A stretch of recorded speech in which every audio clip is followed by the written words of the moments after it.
Salut, moi je m'appelle Lydia et aujourd'hui je vais lire un peu plus de la Bible en essayant de lire la Bible entière, chapitre par chapitre, jour par jour, jusqu'à la fin. Aujourd'hui je vais me concentrer sur Genèse chapitre 47. Alors allons-y. Oh, il a disparu. Oh, ok.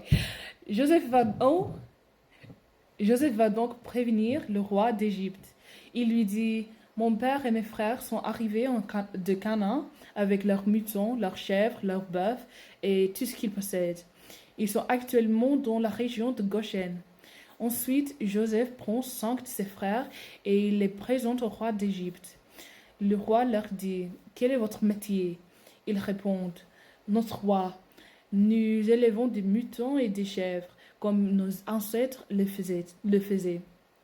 En Canaan, la famine est si grande qu'il n'y a plus d'herbe pour nos troupeaux. Nous sommes venus pour habiter ici. Permets-nous de nous installer dans la région de Goshen. Le roi d'Égypte dit à Joseph, ton père et tes frères sont venus auprès de toi. Mon pays est à ta disposition. Installe-les dans le meilleur endroit. Ils peuvent aller dans la région de Goshen.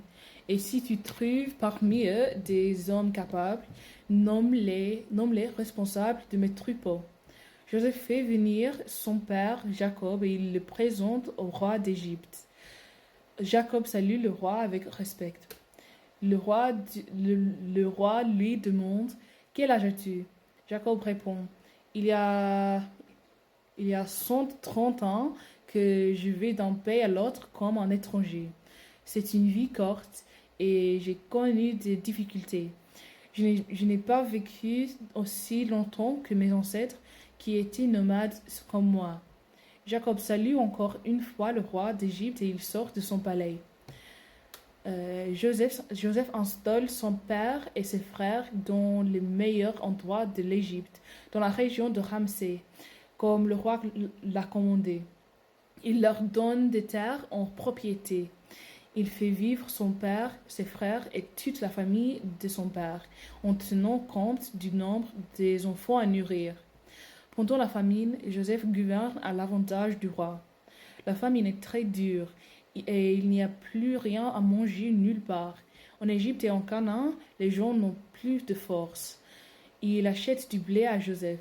Celui-ci ramasse tout l'argent des Égyptiens et des Cananéens et il le met en réserve dans le palais du roi d'Égypte. Quand il n'y a plus d'argent en Égypte et en Canaan, les Égyptiens viennent dire à Joseph, donne-nous à manger. Est-ce que nous allons mourir sous tes yeux parce que nous n'avons plus d'argent?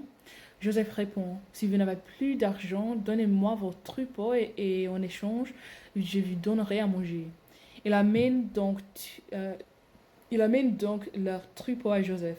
Joseph leur donne de la nourriture en échange de leurs chevaux, de leurs moutons, de leurs chèvres, de leurs bœufs et de leurs ânes. Cette année-là, il leur donne à manger en échange de tous leurs animaux. L'année suivante, ils reviennent lui dire, Monsieur le gouverneur, nous ne pouvons pas te cacher la vérité.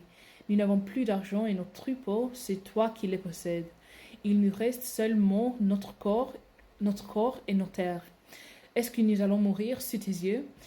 Nos terres ne valent rien sans nous. Achète-nous, nous et nos terres, et donne-nous à manger. Nous serons les esclaves du roi d'Égypte, et nos terres seront à son service. Donne-nous des semences, alors nous vivrons. Nous ne mourrons pas, et nos terres ne deviendront pas un désert. Joseph se met donc à acheter toutes les terres d'Égypte pour le roi d'Égypte. En effet, la famine est très dure et chaque Égyptien vend son champ. De cette façon, le pays tout entier devient la propriété du roi d'Égypte. Et d'un bout à l'autre du pays, Joseph fait de tous les Égyptiens des esclaves. Pourtant, il n'achète pas les terres des prêtres parce qu'une loi du roi d'Égypte les protège. En effet, ils vivent grâce à ce que le roi leur donne et ils ne sont pas obligés de vendre leurs terres. Joseph parle aux Égyptiens. Maintenant, je vous ai acheté pour le roi d'Égypte. Vue à vos terres. Vous aurez du blé à semer dans vos terres. Au moment de la récolte, vous en donnerez un cinquième au roi, et les 4 parts qui restent seront pour vous. Vous les prendrez pour semer dans vos champs et pour vous nourrir, vous, vos enfants et ceux qui habitent avec vous. Les Égyptiens répondent, Monsieur le gouverneur, tu nous as sauvé la vie. Montre-toi bon envers nous, permets-nous d'être les esclaves du roi d'Égypte. Joseph établit donc une loi encore valable aujourd'hui. Un cinquième des récoltes doit être donné au roi d'Égypte. Seules les terres de prêtres n'appartiennent pas au roi. Les dernières volontés de Jacob. Les Israélites sont installés en Égypte, dans la région de Goshen. Ils deviennent propriétaires, ils ont beaucoup d'enfants et ils deviennent très nombreux. Jacob vit 17 ans en Égypte. Il vit 147 ans en tout. Au moment de mourir, il appelle son fils Joseph et lui dit, si tu as de l'affection pour moi, donne-moi une preuve de ton amour et de ta fidélité. Ne m'enterre pas en Égypte. Fais-moi cette promesse en mettant ta main sur ma cuisse. Quand j'aurai rejoint mes ancêtres, tu emporteras mon corps hors d'Égypte et tu le mettras dans leur tombe. Joseph répond, je ferai ce que tu me demandes. Jacob lui dit, jure-le. Joseph le jure. Alors Jacob se met à genoux près de la tête de son lit. Alors, merci de m'avoir écouté aujourd'hui et de lire la Bible avec moi et aussi de supporter mon accent, ma vélocité, ma prononciation et mes erreurs. De toute façon, merci et que Dieu vous bénisse beaucoup aujourd'hui et demain. Et j'espère vous voir demain dans ma prochaine vidéo. Je sais pas l'autre. De toute façon, salut, adios.